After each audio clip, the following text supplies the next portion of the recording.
Summer holidays வந்தாச்சு நம்ம GT Holidays வந்தாச்சு. GT Holidays, South India's #1 travel brand. மார்க்கெட்லயே கம்மி சேதாரத்துல இன்னும் 1% தள்ளுபடி கொடுப்போம். ஓகே, வைரநக கேரட்டுக்கு 5000 தள்ளுபடி கொடுப்போம். தள்ளுபடி திருவிழா. Periyar Maniammai Institute of Science and Technology, Tanjavur. RIAC ranked number 17 in India by IIRF. Nakkheeran நேயர்களுக்கு வணக்கம். ஆபரேஷன் சிந்தூர் 25 நிமிடங்களில் 9 இடங்களில் டார்கெட் பண்ணி இந்திய ராணுவம் பாகிஸ்தான் மண்ணில் ஆக்குபைட் பாகிஸ்தான் மண்ணில் மிக பயங்கரமான ஒரு தாக்குதல் நடத்தியிருக்காங்க. இது இந்திய அளவில் பெரிதும் வரவேற்கப்படுற ஒன்றா மாறி இருக்கு. இது பலருக்கும் ஆச்சரியத்தை ஏற்படுத்தியிருக்கிற நிலையில் இந்த தாக்குதல் எப்படி சாத்தியமானது, இனிமே பாகிஸ்தானுடைய பதில் என்னவாக இருக்க போகுது அப்படிங்கிறதெல்லாம் குறித்து முன்னாள் ராணுவ அதிகாரி லெப்டினன்ட் கர்னல் திரு முருகானந்தம் அவர்கள் நம்மிடையே இணைந்திருக்கிறார். அவரை வரவேற்கலாம். சார் வணக்கம். சார் வணக்கம். இன்னைக்கு போர் ஒத்திகை நடக்கும் அப்படின்னு சொல்லப்பட்ட நேரத்தில் இந்த தாக்குதல் யாருமே எதிர்பாராத வகையில் நள்ளிரவு 1 மணி அளவில் நடந்திருக்கு. இது எப்படி சார் சாத்தியமானுச்சு?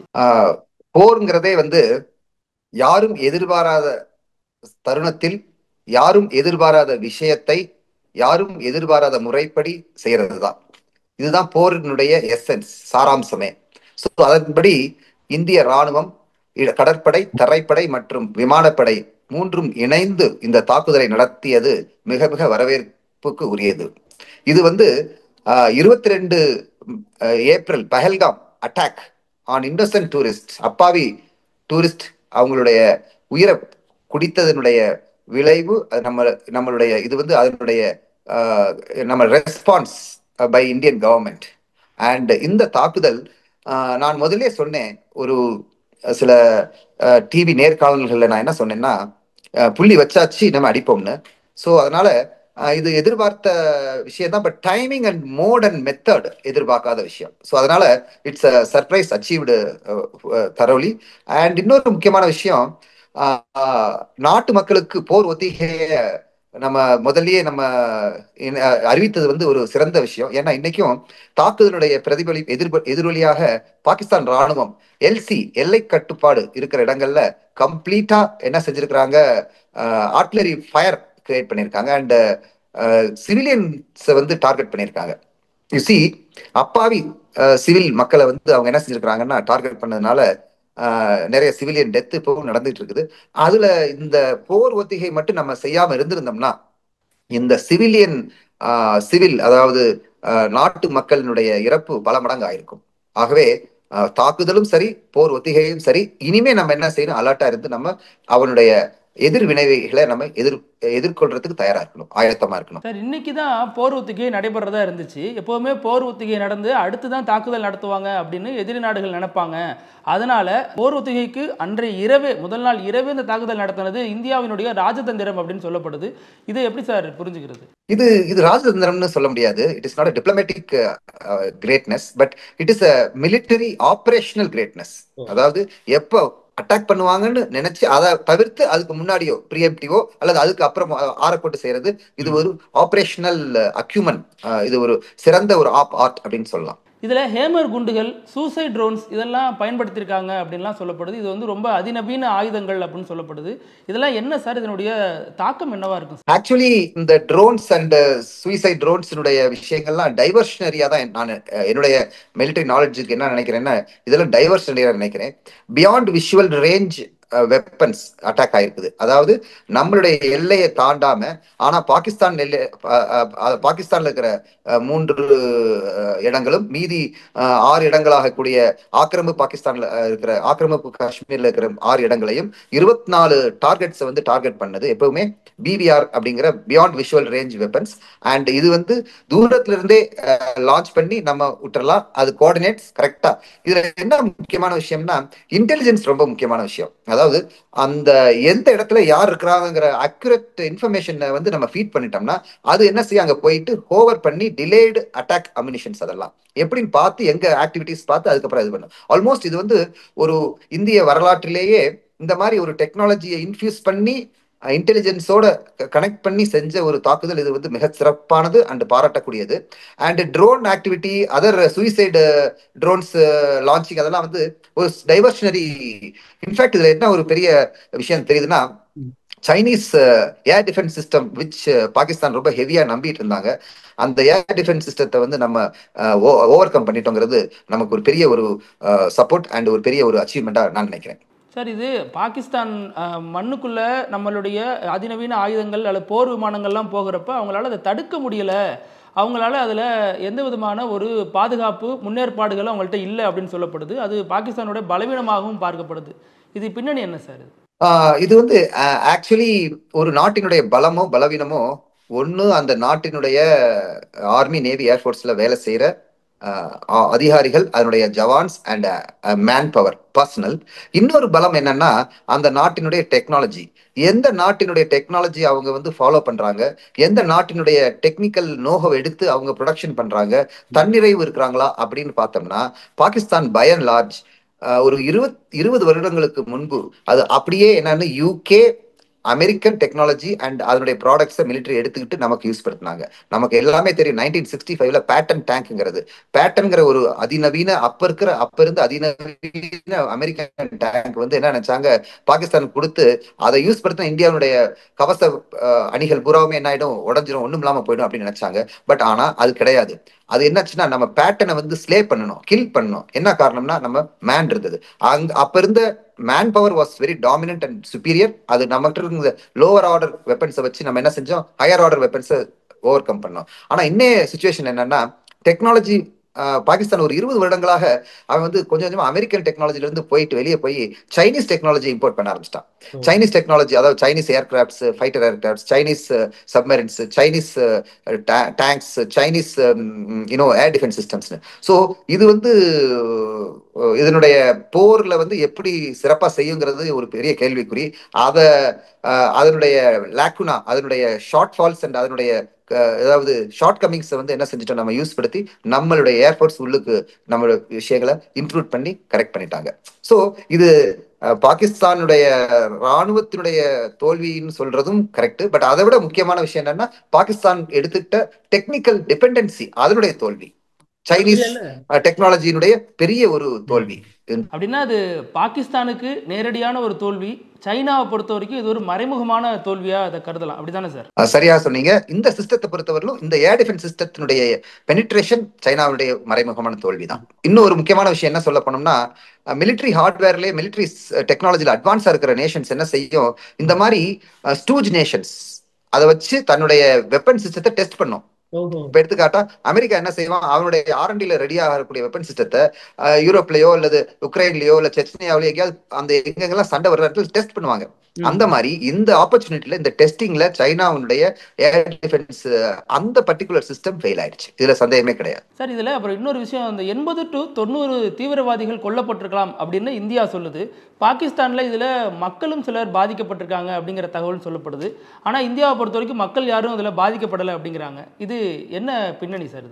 இது ஆக்சுவலி இந்த மிலி ஆஃப் வார் அதாவது சண்டையினுடைய கன்ஃபியூஷன்ல கொலாட்ரல் டேமேஜ் வந்து தவிர்க்க முடியாத விஷயம்.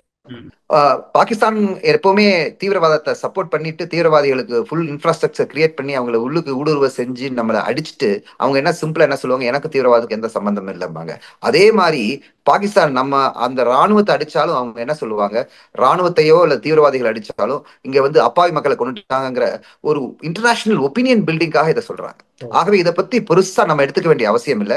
தீவிரவாதத்தை அதாவது உரம் போட்டு நீரூற்றி வளர்த்த ஒரு நாடு அந்த தீவிரவாதிகள் மக்களுக்கு நடுப்புற ஒளிஞ்சுக்கும் போது ஐயோ அந்த மக்கள் அடிபட்டாங்களே எனக்கு வந்து ப்ரொடெக்ஷன் கொடுங்கன்னு கேட்கறது வந்து நம்ம பெருசா எடுத்துக்க வேண்டிய அவசியமே கிடையாது. சார், இதுல இன்னொரு விஷயமும் பாகிஸ்தான் சொல்றாங்க. இந்தியாவை பொறுத்த வரைக்கும் போய் தாக்கிட்டு எல்லா போர் விமானங்களும் பத்திரமா வந்துட்டதாக சொல்றாங்க.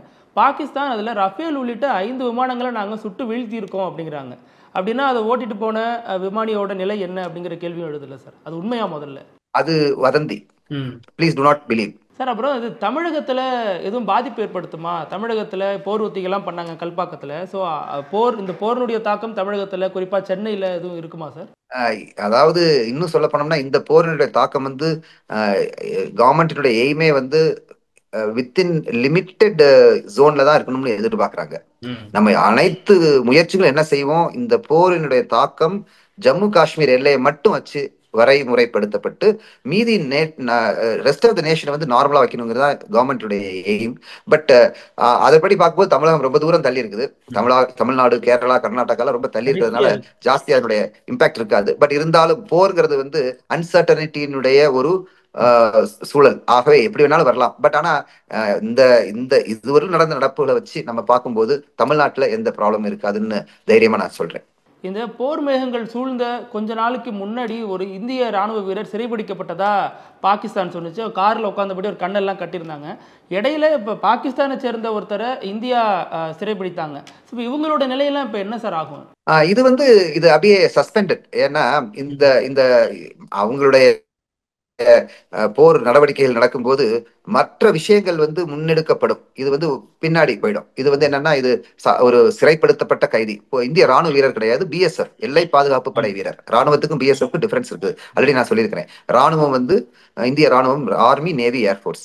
எல்லை பாதுகாப்பு படை வந்து சென்ட்ரல் ரிசர்வ் போலீஸ் போர்சஸ். அது ஆகவே அந்த சென்ட்ரல் ரிசர்வ் போலீஸ் போர்சஸ்னுடைய central armed police forces. So central armed police போர்சஸ்னுடைய ஒன் ஆஃப் த இது அவனுடைய இது நம்ம பிடிச்சிருக்கிறோம், நம்மளே பிடிச்சிருக்காங்க. இது டிப்ளமேட்டிக்கலி நெகோசியேஷன்ஸ் மூலம் வெளியுறவு அமைச்சகம் மூலம் வந்துகிட்டு இருக்கோம். பட் இந்த போரை பொறுத்தவரையிலும் இது ஃபாஸ்டர் எஸ்கலேஷன் ஆகாம பார்த்துக்கிறது நம்மளுடைய கடமை. இந்த விஷயத்தை பொறுத்த வரைக்கும் அமெரிக்கா வந்து இது வந்து ஒரு அவமானகரமானது, விரைவில் ஒரு 2 நாடுகளும் சுமூக தீர்வுக்கு வருவாங்க அப்படின்னு சொல்றதாக ட்ரம்ப் சொல்றாரு. சைனாவை பொறுத்த வரைக்கும் நடுநிலைமை வகிக்கிற மாதிரி தான் தெரியுது. ஆனாலும் பின்னிருந்து பாகிஸ்தானை இயக்குறாங்க அப்படின்னு சொல்லுது. இதுல உலக நாடுகள்லாம் அணி சேர்றதுக்கான வாய்ப்புகள், இதன் மூலமா 3ஆம் உலகப் போர் வரதுக்கான வாய்ப்புகள்லாம் எதுவும் இருக்கா சார்? அந்த மாதிரி எனக்கு தெரியல. ஏன்னா அமெரிக்கா சொல்ற கூற்று யார் சொன்னாங்க? ட்ரம்ப் சொன்னாரு. ட்ரம்ப் பல விஷயங்களை சொல்லிட்டு இருப்பாரு. பல விஷயங்களை பல நேரத்தில் சொல்லிட்டு நான் அது வேற மாதிரி அப்படின்ட்டுருவாரு. அதனால வந்து பெருசா இது பண்ணிக்க வேண்டியதில்லை. பட் இது ஒரு நிச்சயமான விஷயம் என்னன்னா அமெரிக்கா வந்து பாகிஸ்தானுக்கு சப்போர்ட் பண்ணாது. இதுக்கு முன்னாடி நடந்த போர் நடவடிக்கைகள் மற்றும் ஆர்ம்டு கான்ஃபிளிக்ட்ஸ் அண்ட் எஸ்கலேஷன்ல நமக்கு ஒரு பெரிய பயம் இருந்தது. என்ன பயம்னா ஃபுல் சப்போர்ட் அமெரிக்காவுக்கு பாகிஸ்தான் கொடுத்தாங்க. அப்ப அமெரிக்கன் சப்போர்ட்டட் பாகிஸ்தானை எதிர்க்கிறத விட இப்ப அமெரிக்காவும் சைனாவும் சப்போர்ட் பண்ணாத பாகிஸ்தானை எதுக்கிறது ரொம்ப ஈஸி நமக்கு. ஆகவே இது அந்த விஷயத்துல நம்ம சந்தோஷப்படணும். இப்ப வந்து பாகிஸ்தானுக்கு வந்து அமெரிக்கா ஃபுல் ஃபிளெஜ் சப்போர்ட் கொடுக்கலன்னு. சைனா பொறுத்தவரையிலும் அவங்க சொல்றதே நம்ப கூடாது, அவங்க செய்யறதான் நம்பணும். அவங்க வந்து நிறைய ராணுவ தளவாடங்கள் கொடுத்துருக்காங்க.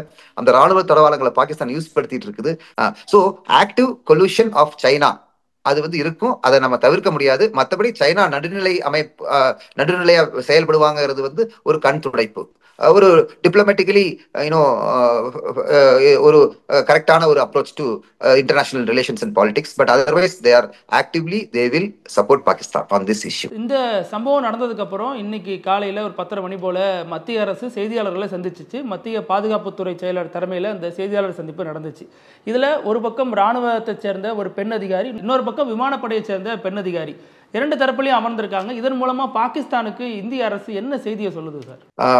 பேசிக்கலி ஃபர்ஸ்ட் அண்ட் ஃபார்மோஸ்ட் நீங்க எடுத்துக்கிட்டீங்கன்னா அந்த அதிகாரிகளுடைய சீனியாரிட்டி வந்து மற்ற முறை இல்லாம மிடில் ஆர்டர் சீனியர் ஆபீசர்ஸ், ஒரு லெப்டினன்ட் கர்னல் அந்த ரேஞ்ச், அதாவது நடுத்தர மூத்த அதிகாரிகள். வெரி டாப் லெவல் கிடையாது, வெரி பாட்டம் லெவல் கிடையாது அது.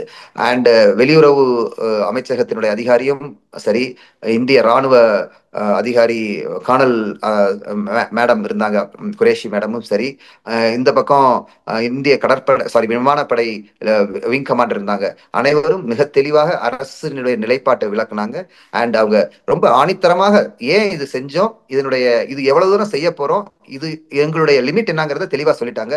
அவங்க அந்த 3 அதிகாரிகளும் பிரஸ் பிரீஃப் மூலம் இந்தியாவுடைய நிலைப்பாடை மிக துல்லியமாக மிக சிறப்பாக வேர்ல்டுக்கு தெரிவிச்சிட்டாங்க. இன்னொரு முக்கியமான விஷயம் என்னன்னா நடுத்தர சீனியர் ஆபீசர்ஸ் ஜெண்டர் பேரிட்டி, அதாவது ஆண் பெண் வித்தியாசம் இல்லாம இந்தியா நடக்குது அப்படிங்கிற 2 விஷயத்தை நம்ம வந்து உலகிற்கு மிகச் சிறப்பா சொல்லிட்டோம். இது வந்து ஒரு great victory and a very good lesson for other countries. அதற்கு ஒரு சில காரணங்கள் சொல்லப்படுது சார்.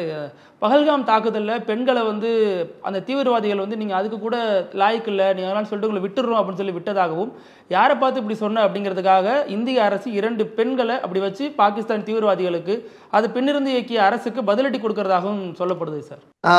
கரெக்ட், நீங்க சொல்றது ரொம்ப கருத்து வெரி வேலிட் பாயிண்ட், நியாயமான கருத்து. இதை பற்றி பத்தி நான் வந்து இதுக்கு முன்னாடி இருக்கிற நக்கீரன் நேயர்களுக்கு முதலே நம்ம சொல்லியிருக்கிறோம். அந்த தீவிரவாதிகள் அவங்க என்ன சொல்றாங்க, அவங்களுடைய மதத்தினுடைய விஷயத்தை எடுத்து கொண்டு வந்து லிங்க் பண்ணுவாங்க. என்னன்னா, பெண்ணை வந்து அவன் வந்து ஒரு பொருளா தான் பாக்குறாங்க, குழந்தைகளை பொருளா பாக்குறாங்க. அப்படிப்பட்ட தீவிரவாதிகளுக்கு சப்போர்ட் பண்ற பாகிஸ்தானுக்கு இந்த மாதிரி ஒரு பெண் அதிகாரிகளை முன்னிலைத்து நிறுத்தி வைத்து இந்த மாதிரி ஒரு ஆர்மி ஆபீசர், நேவல் ஏர்ஃபோர்ஸ் ஆபீசரை வந்து நிறுத்தி வச்சு இந்தியன் நிலைப்பாடை வெளிச்சொல்றது வந்து ஒரு பெரிய ஒரு அவங்களுக்கு ஒரு அவமானமான செயல். இது உலக நாடுகள் அனைத்தும் இதை வந்து கண்காணிக்குது அண்ட் நோட் பண்ணும். அண்ட் இதுக்கு இந்தியாவுக்கு வந்து ஒரு பெரிய ஒரு தம்ஸ் அப் ஈவென்ட் இது. ரொம்ப நன்றி சார், உங்க நேரத்துக்கு கருத்துக்கு ரொம்ப நன்றி. தேங்க்யூ. நக்கீரன் டிவிக்கு சப்ஸ்கிரைப் செய்யுங்கள். உங்கள் ஆதரவே எங்கள் பலம். ஆசிரியர்களுக்கு நண்பனாகவும் மாணவர்களுக்கு ஆசானாகவும் திகழும் தேர்வு வழிகாட்டி. ஒவ்வொரு பாடத்திற்கும் அனுபவமிக்க ஆசிரியர்களின் துல்லியமான தெளிவான விடைகள். CNC இருக்கு, தேர்வு பயம் எதற்கு? இது தீரன் பப்ளிஷிங் ஹவுஸ் விற்பனை வெளியீடு.